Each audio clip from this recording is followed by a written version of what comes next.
خزانے کی چابیاں اٹھاتی. یعنی یہ معاذ اللہ کوئی گپ نہیں، یہ قرآن مجید نے بیان فرمایا کہ ایک جماعت مل کے صرف خزانے کی. تو حضرت سیدنا موسیٰ علیہ السلام نے کہا زکوٰۃ دو. زکوٰۃ کے معاملے میں لوگ ہیل و حجت سے کام لیتے، غریب ہو جاتے. اس کو کہا زکوٰۃ دو تو کہنے لگا آپ کی تو میرے مال پہ نظر ہے. اب نے فرمایا تو بڑا بیوقوف ہے، مال تجھے اللہ نے دیا ہے نا، تو اللہ کے رستے میں دے. یہ کام ذرا مشکل ہے کہ اس کو بار بار کہا تو اس نے نہ بجائے اس کے کہ وہ مال دیتا، اس نے حضرت موسیٰ پہ الزام لگا دیا.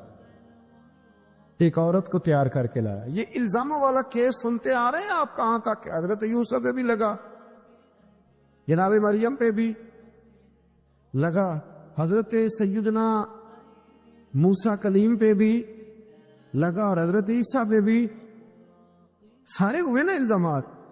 آپ کیا بات کرتے ہیں؟ الزام لگانا، بہتان ترازی کرنا، اور ہمارے یہاں اچھی بات دل سے پھیلتی ہے، بری خبر وہ جلدی پھیل جاتی. ایک عورت کو تیار کر کے لایا معاذ اللہ تعالیٰ حضرت موسیٰ پر الزام لگانے کے لیے. اور جب وہ بی بی آپ کے سامنے لا کے کھڑی کی تو حضرت موسیٰ نے جلال فرمایا تجھے قسم ہے اللہ کی عزت کی، سچ سچ بتا معاملہ کیا ہے. تو وہ خاتون کانپنے لگی، کہنے لگی میں موسیٰ کلیم کے سامنے کیسے کھڑی ہو سکتی؟ مجھے تو اس نے پیسے دے کے تیار کیا، مجھے اس نے مجھے پیسے دے کے تیار کیا، اور بڑی اس نے مجھے تکلیف دی ہے. یہ جب کہا تو حضرت موسیٰ علیہ السلام رونے لگے کہ تو سارا کچھ کرتا پر میری سفید چادر پہ داغ تو نہ لگانے کی کوشش کر. آپ رونے لگے. آپ یقین کریں لوگ تکلیف دیتے ہیں، بعضوں کا ایسی بات کرتے ہیں جس کا کوئی وجود نہیں ہوتا. تو یہ کچھ لوگ کر دیتے ہیں لیکن وہ سمجھتے نہیں. کہتے ہیں آپ حوصلہ کریں، آپ درویش ہیں. حضرت موسیٰ سے بڑا درویش کون ہوگا؟ کلیم تھے نا اللہ کے، بڑا جگرا ہے نا. لیکن رو پڑے، کہنے لگے تجھے ایسا نہیں کرنا چاہیے. کہنے لگے اللہ اب اسے سزا دے. تو رب کریم نے اس کے سارا ساز و سامان سمیت اسے زمین میں دھنسا دیا. وہ زمین میں غرق ہو گیا اپنے خزانے سمیت. امام اعظم ابو حنیفہ رحمۃ اللہ تعالی علیہ کچھ لوگ حسد کرنے لگے تو ایک عورت ایک دفعہ آ گئی، کہنے لگی کوئی مسئلہ پوچھنا ہے. یہ بڑا کٹھن سا معاملہ ہوتا ہے، جو آدمی جو کام کر رہا ہوتا ہے کوئی روپ دھار لیتے. مسئلہ کچھ نہیں، اندر آئی تو باہر سے شور ہو گیا. لوگ آ گئے، کوتوال کو بلا لیا، معاذ اللہ امام صاحب کے پاس بی بی ہے، جیل میں لے گئے، سویرے فیصلہ کریں گے.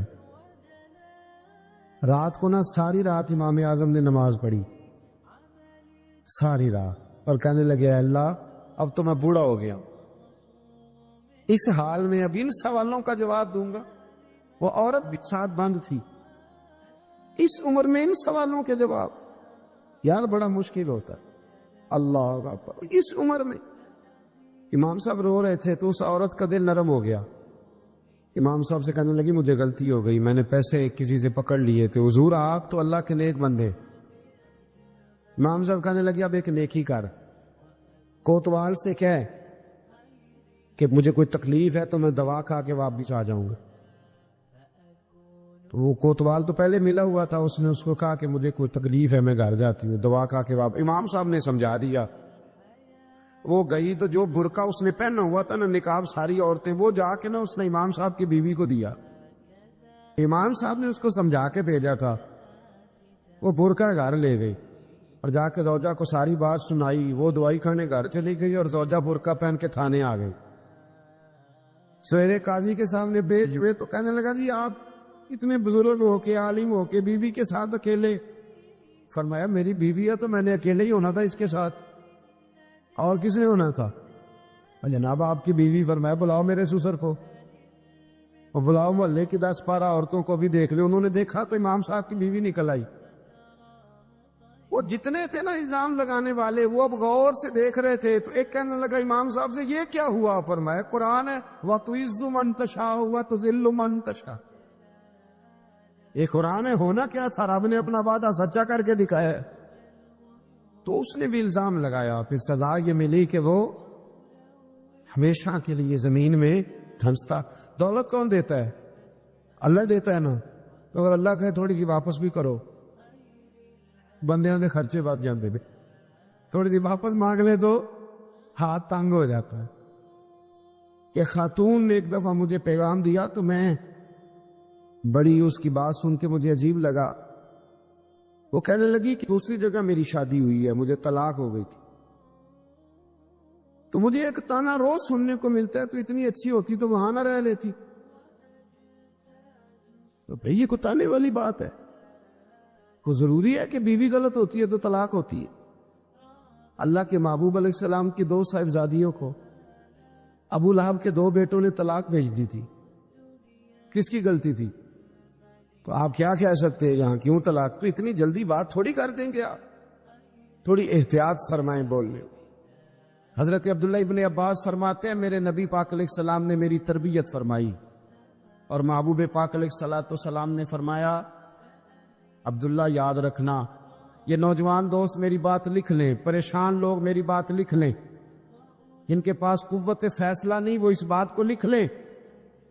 حضرت عبداللہ ابن عباس فرماتے ہیں میرے نبی پاک علیہ السلام نے مجھ سے فرمایا تھا عبداللہ سن, اگر ساری دنیا مل کے تیرا کوئی نفع کرنا چاہے کر نہیں سکتی جب تک میرے رب کی رضا نہ ہو. اور فرمایا ساری دنیا مل کے تیرا کچھ بگاڑنا چاہے تو عبداللہ بگاڑ نہیں سکتی جب تک رب کریم کی حکمت کا تقاضا نہ ہو. لوگوں سے ڈرنا, لوگوں کی طرف دیکھنا, ماحول دیکھ کے اپنے راہ کا تعین کرنا, ہر بندے کے خیالات کے مطابق ڈھلنے کی کوشش کرنا, فلانا نہ ناراض ہو جائے, فلانا نہ ناراض ہو جائے, وہ جس نے ہونا ہو جائے, بس رب رسول ناراض نہ ہو. اپنی زندگی میں اپنے مالک کو مولا جان کے, بل اللہ مولاکم, اللہ تمہارا مولا ہے, وَهُوَ خَيْرُ النَّاصِرِينَ, وہ بہترین مددگار ہے. توجہ جب بھی کریں رب کی جانب کریں, اپنے دل کا قبلہ درست رکھیں, سوچوں کے زاویے سیدھے رکھیں. میرے بھائی مالک جب بندوبست کر دے نا, جب مالک بندوبست کر دے پھر ایسا بندوبست کرتا ہے کہ لوگوں کے پاس نا چارہ نہیں رہتا. حضرت مریم رضی اللہ تعالی عنہا پاک باز تھی, مسجد میں رہی تھی, پر مالک کی حکمت کے تقاضے بڑے عجیب ہے نا. پھر جناب مریم کو اللہ تعالیٰ نے بغیر شوہر کی اولاد عطا کر دی. یہ بات ہی ایسی تھی, او کسی نے کہا تھا کہ مخلوق تو فنکار ہے اس درجہ کے پل بھر میں سنگے در کعبہ سے بھی اصنام تراشے, تم کون ہو کیا چیز ہے داغے کبابی, لوگوں نے تو مریم پہ بھی الزام تراشے. تو لوگوں نے کہا کدھر سے لے آئی بچہ, تیرا باپ تو ایسا نہیں تھا, کہاں سے لے آئی؟ اللہ کرے میں آپ کو سمجھا سکوں, ذرا اپنے آپ کو وہاں کھڑا کریں کہ ایک پاک باز عورت, پاک باپ کی بیٹی, طیب ماں کی بیٹی, اور اللہ کے گھر میں پرورش پانے والی خاتون, ایک وہ وقت اور ایک یہ وقت کہ اس عورت کو کٹہرے میں کھڑا کر کے پوچھا جا رہا ہے کہ معاذ اللہ تیری گود میں بچہ جائز نہیں ہے, کہاں سے لائی ہے؟ اب خود سے صفائیاں بندہ کتنی کو دے, کتنی کو وضاحتیں کرے. اور میں نے تو اپنی زندگی میں دیکھا ہے زیادہ وضاحت دینے والے کو بھی لوگ جھوٹا سمجھنے لگ جاتے ہیں. زیادہ وضاحت دینے پر بھی لوگ کمزوری کا اظہار سمجھتے ہیں کہ کمزور پڑ گیا. آپ صلح کی کوشش کرتے ہیں, سامنے والا بزدل سمجھ لیتا ہے. زیادہ وضاحتیں بھی کمزور کر دیتی ہیں. اب حضرت مریم کو کٹہرے میں کھڑا کر کے کہا بچہ کس کا ہے؟ تو پھر خدا بندوبست جب کرے, اللہ جب مددگار ہو, تو پھر حضرت مریم کی گواہی درختوں سے نہیں دلوائی, اس نے پتوں سے نہیں دلوائی, پھر فرشتے نہیں بھیجے. حضرت مریم کہنے لگی مجھ سے نہ پوچھو, وہ جو پنگوڑے میں ہے اسی سے پوچھ لو, ان سے پوچھو نا, وہ کون ہے پوچھ لو, ان سے کر لو سوال. انہوں نے کب پنگوڑے میں چند دنوں کا بچہ, یہ جواب دے گا؟ مددگار تھا رب.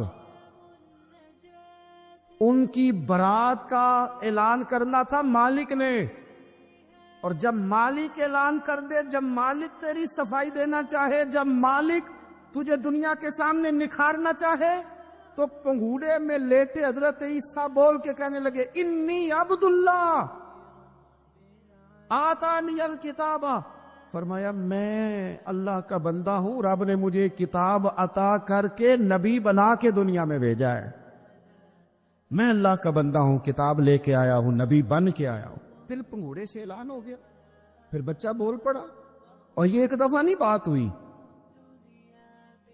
یہ بنی اسرائیل میں ایک جریج نام کے شخص بھی تھے جو نماز پڑھ رہے تھے، بعض نے لکھا ہے نفل نماز تھی، اماں نے پکارا تو آئے نہیں، تو ماں کے منہ سے نکل گیا تو اتنی دیر تک مرے گا نہیں جب تک کسی بے حیا عورت کا منہ نہ دیکھ لے۔